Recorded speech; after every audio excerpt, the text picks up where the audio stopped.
राज्याचे माजी गृहमंत्री व राष्ट्रवादीचे तगडे नेते अनिल देशमुख आपल्या समवेत आहेत. अनिलजी, मी आपलं स्वागत करतो. आपण साताऱ्यामध्ये आला आहे. नमस्कार. साताऱ्यामध्ये येत असताना महाराष्ट्र काय म्हणतोय आपल्याला, काय सांगाल आपण? असं आहे की महाराष्ट्रामध्ये 5 टप्प्यामध्ये ज्या निवडणुका होऊ घातल्या आहेत त्यामध्ये पहिले 2 टप्पे विदर्भातले झालेत. पहिला टप्पा 19 एप्रिलला, दुसरा 26 एप्रिलला. आणि या 2 टप्प्याच्या ज्या निवडणुका आटोपल्या आहेत आता, त्यामध्ये विदर्भामध्ये जर आपण पाहिलं तर चमत्कार घडेल अशा प्रकारची परिस्थिती आहे. बरं. 10 पैकी आमच्या 7-8 जागा तरी 100% लागेल अशा प्रकारची संपूर्ण परिस्थिती आहे. बरं. विदर्भ झाला, उत्तर महाराष्ट्र झाला, पश्चिम महाराष्ट्र झाला, या सगळ्या भागांमध्ये आपण फिरत आहात. लोक काय म्हणतात किंवा आपल्यापर्यंत फीडबॅक काय येतोय नेमका? फीडबॅक हा येतो लोकांकडनं की ज्या पद्धतीनं गेल्या 2-2.5 वर्षामध्ये भारतीय जनता पार्टीच्या माध्यमातून पक्ष फोडाफोडीचं जे राजकारण झालं, पहिले शिवसेना फोडली, नंतर राष्ट्रवादीवर ईडीचा धाक दाखवून त्यांना बाहेर काढलं, आपल्या सरकारने सामील केलं, याच्याशिवाय काही चालू नाही. 2-2.5 वर्षामध्ये फक्त फोडाफोडीचं राजकारण भारतीय जनता पार्टी चालू आहे. जे आज जनसामान्यासमोरचे प्रश्न आहे, महागाईचा प्रश्न आहे, त्याकडे सरकारचं लक्ष नाही. बेरोजगारीचा प्रश्न आहे, त्याच्याकडे भारतीय जनता पार्टीचं लक्ष नाही. आज काय परिस्थिती आहे. नुसताच इंटरनॅशनल लेबर ऑर्गनायझेशनचा रिपोर्ट आलेला आहे. अतिशय मोठी संस्था आहे, इंटरनॅशनल संस्था आहे. तिन्ही बेरोजगारीबद्दल जो अहवाल दिलेला आहे नुकताच 1-1.5 महिन्यापूर्वी, त्यामध्ये म्हटलं आहे की जेवढे शिक्षण घेतलेली मुलं जेव्हा शिक्षण घेऊन बाहेर येतात त्यापैकी 83% मुलांना नोकरी नाही, त्यांच्या हाताला काम नाही. हा इंटरनॅशनल लेबर ऑर्गनायझेशन जी अतिशय मानलेली संस्था आहे त्यांचा रिपोर्ट आहे. सर, मी थोडंसं तुमच्या पर्सनल एका गोष्टीबद्दल अतिशय उत्सुकता आहे मला अनेक वर्षांपासून, की आपण 14 महिने जेलमध्ये काढले. एका बाजूला राज्याचे गृहमंत्री होता आणि गृहमंत्र्यांना जेलमध्ये जावं लागतं, ही बाब गंभीर होती. तो काळ काय होता, तो थोडक्यात सांगितलं तर बरं होईल सर. असं एक अतिशय दुःखद अशी घटना होती की मी जेव्हा महाराष्ट्राचा गृहमंत्री होतो त्यावेळेस मुकेश अंबानी यांच्या घरासमोर एका स्कॉर्पिओ गाडीमध्ये बॉम्ब ठेवण्यात आला. आम्ही त्याची चौकशी चालू केली. चौकशी चालू केल्यानंतर 8 दिवसामध्ये त्या स्कॉर्पिओ गाडीचा जो मालक होता मनसुख हिरेन, त्याची हत्या झाली.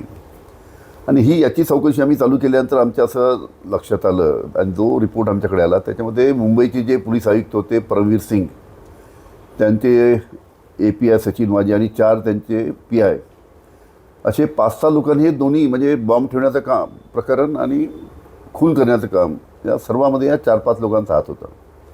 आणि हे जेव्हा मला गृहमंत्री म्हणून माझ्याकडे रिपोर्ट आला त्यावेळेस मी लगेच त्याच दिवशी परमवीर सिंगची बदली अतिशय एका खालच्या पदावर, बाजूच्या पदावर केली, साईड पोस्टवर केली. ओके.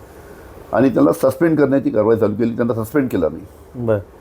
त्याला सस्पेंड केल्यानंतर जे भारतीय जनता पार्टीचे आमच्या नागपूरचे नेते आहेत, बरं, देवेंद्र फडणवीस यांनी त्याला पकडलं आणि परमवीरला सांगितलं, तू काळजी करू नको, तुला आम्ही अटक होऊ देणार नाही, तुला प्रोटेक्शन देऊ, तू अनिल देशमुखावर आरोप कर. त्याला आरोप करायला लावला माझ्यावर. परमवीर सिंगने 100 कोटीचा आरोप माझ्यावर केला. होय. ईडी आली, CBI तो बाजूलाही काढला त्यांनी.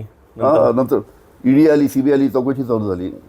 आपल्याला सांगतो, न्यायमूर्ती चांदीवालच्या कोर्टामध्ये जेव्हा परमवीर सिंगला बोलावण्यात आलं की तुझं आम्हाला स्टेटमेंट घ्यायचं आहे, ज्यांनी माझ्यावर आरोप केले त्यांनी तर न्यायमूर्तीच्या कोर्टात यायला पाहिजे. त्याला 6 समन्स पाठवले तरी तो आला नाही. म्हणजे ज्यांनी माझ्यावर आरोप केले तो कोर्टात यायला तयार नाही, तो न्यायमूर्तीसमोर येऊन आपलं बयान द्यायला तयार नाही. त्याचा शेवटी पगड वाढवून काढला परमवीर सिंग. तर कोणत्या न्यायमूर्ती चांदीवालनी त्या कोर्टाने पगड वाढवून काढला. पकड वाढवून काढल्यानंतर तो परदेशात पळून गेला. म्हणजे माझ्यावर ज्यांनी 100 कोटीचा आरोप केला, ज्याच्यासाठी मी जेलमध्ये, आणि ज्यांनी आरोप केला तो पळून राहिला. तिथून त्यांनी ॲफिडेविट पाठवलं परदेशातनं कोर्टामध्ये की मी जे अनिल देशमुखावर जे मी आरोप केले ते त्याचे कोणतेही पुरावे माझ्याकडे नाही आणि ऐक्यू माहितीच्या आधारावर मी आरोप केले, असं त्यांनी स्वतः कोर्टामध्ये, न्यायमूर्ती चांदीवालच्या कोर्टामध्ये ॲफिडेविट केलं. न्यायमूर्ती चांदीवालनी मला क्लीन चिट दिली. हायकोर्टाने सुद्धा जे जजमेंट दिलं इतकं सुंदर दिलं. हायकोर्टाने जजमेंट त्यामध्ये म्हटलं आहे की अनिल देशमुखावर जे आरोप झाले त्याचे कोणतेही पुरावे नाही आणि हवेत आरोप करण्यात आले. हायकोर्टाने म्हटलं. ईडी सुप्रीम कोर्टात गेली. बरं. त्यावेळेस चंद्रचूड साहेब तिथे होते. चंद्रचूड साहेबांच्या समोर माझी केस लागली सुप्रीम कोर्टामध्ये. आणि त्यांनीसुद्धा जो खालच्या कोर्टाने जो दिलेला निकाल होता माझ्याबद्दलचा तो ग्राह्य धरला आणि त्याच्यामुळे मी 14 महिन्यानंतर बाहेर आलो. म्हणजे एका खोट्या आरोपामध्ये मला 14 महिने जेलमध्ये राहावं लागलं. आणि माझ्यावर 100 कोटीचा आरोप होता. ईडीनी चार्जशीट जी दाखल केली माझ्या कोर्टामध्ये, ईडीनी हायकोर्टामध्ये चार्जशीट दाखल केली ती 100 कोटीचा आरोप आणि चार्जशीट दाखल केली 1,71,00,000. म्हणजे 100 कोटीचा आरोप आला 1,71,00,000. साहेब, हे सगळं होत असताना आपल्याला म्हणजे आता जे आम्ही ऐकतोय की एकतर तुम्ही जेलमध्ये जायची तयारी ठेवा किंवा भाजपमध्ये या, ही जी टेंडन्सी महाराष्ट्रामध्ये बऱ्यापैकी फोफाळलेली आहे. त्या बाबतीत तुम्हाला नेमकी ऑफर काय आली होती का की जेलमध्ये जायचं नसेल तर आमच्या पक्षात या? 3 वर्षापूर्वी 3 वर्षापूर्वी या देवेंद्र फडणवीसनी माझ्यावर आरोप लावले, परमवीर सिंगला यांनीच माझ्याविरुद्ध ईडीची चौकशी लावली आणि यांनीच माझ्याकडे प्रस्ताव पाठवला की आमच्यावर समझोता करा. 3 वर्षापूर्वी सांगतो मी, जर यांच्यावर हे आमचे जे गेलेत ना यांच्यासारखा समझोता केला असता तर तुम्ही भाजपमध्ये असता आणि मोठं मंत्रिपद वगैरे पण त्यांना सांगितलं की अनिल देशमुख जिंदगी भर अनिल देशमुख जेल में रहेंगे लेकिन आपके साथ समझौता करेगा नाही. विचारधाराशी आपण प्रामाणिक आहात. आणि मी समझौता करण्यासाठी त्यांना नकार दिल्यानंतर त्याच्या दुसऱ्या दिवशी सकाळी 6 वाजता माझ्यावर ईडीची पहिली रेड झाली. बरोबर सर, अतिशय तुमचा हा संघर्ष मोठा आहे. परंतु आता पुन्हा महाराष्ट्रामध्ये अनेक नेत्यांवरती पुन्हा आरोप प्रत्यारोप चाललेत. मला वाटतं राष्ट्रवादीच्या परत काही लोकांना अडकवण्याचे प्रयत्न चालू झालेले आहेत.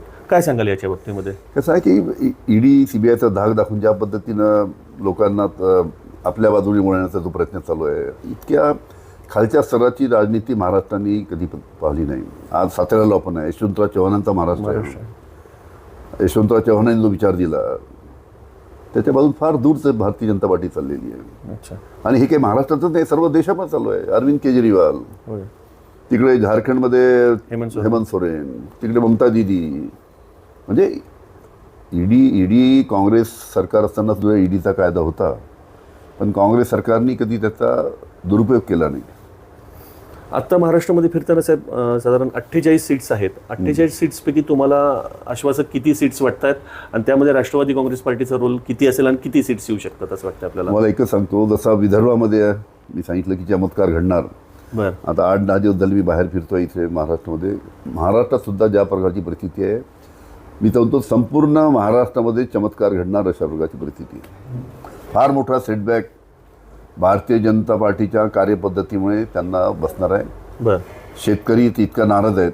आमच्या विदर्भामध्ये तुम्हाला सांगतो, आमचं सरकार असताना 2 वर्षापूर्वी 13,000 रुपये कापसाचा भाव आम्ही दिला. या सरकारने यावर्षी 6,000 साडेसहा रुपये कापसाचा भाव, अर्धा भाव, म्हणजे 50% कमी. सोयाबीनला भाव नाही. कांद्याची परिस्थिती काय केली नाशिकच्याकडे आपल्याला कल्पना आहे. आता त्यांनी कांद्याच्या बाबतीत परवा काल निर्णय घेतला. निवडणूक आहे म्हणून त्यांनी निर्णय घेतला. निवडणूक नसती त्यांनी कांद्या उत्पादक शेतकऱ्याच्या नाशिकच्या आणि महाराष्ट्रातल्या शेतकऱ्याला त्यांनी न्याय दिला नसता. आता निवडणूक आहे, लगेच त्यांनी निर्णय घेतला. निवडणुकीनंतर काय करतील काही भरोसा नाही त्यांचा. त्याच्यामुळे शेतकरी हा प्रचंड नाराज आहे.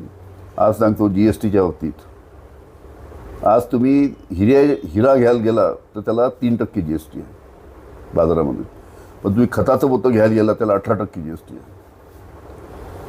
तुम्ही ट्रॅक्टर घ्यायला गेला त्याला 28% GST आहे. तुम्ही मोटरसायकल घ्यायला गेला, जे सामान्य तरुण आमचे वापरतात, त्याला 23% GST आहे. त्याच्यासाठी आम्ही म्हणतो की GST जे शेतकऱ्याला ज्या लागणार गोष्टी आहेत त्याच्यावरची GST कमी करा. ऐकायला तयार नाही. एकंदर महाविकास आघाडीच्या एकंदर या सगळ्या प्रक्रियेबद्दल राज्याचे नेते आणि राष्ट्रवादी काँग्रेस पार्टीचे मुख्य प्रवर्तक अनिल देशमुख यांनी विस्तृतपणे आपल्याला माहिती दिली आहे की महाविकास आघाडी यंदा महाराष्ट्रात चांगली कामगिरी करेल.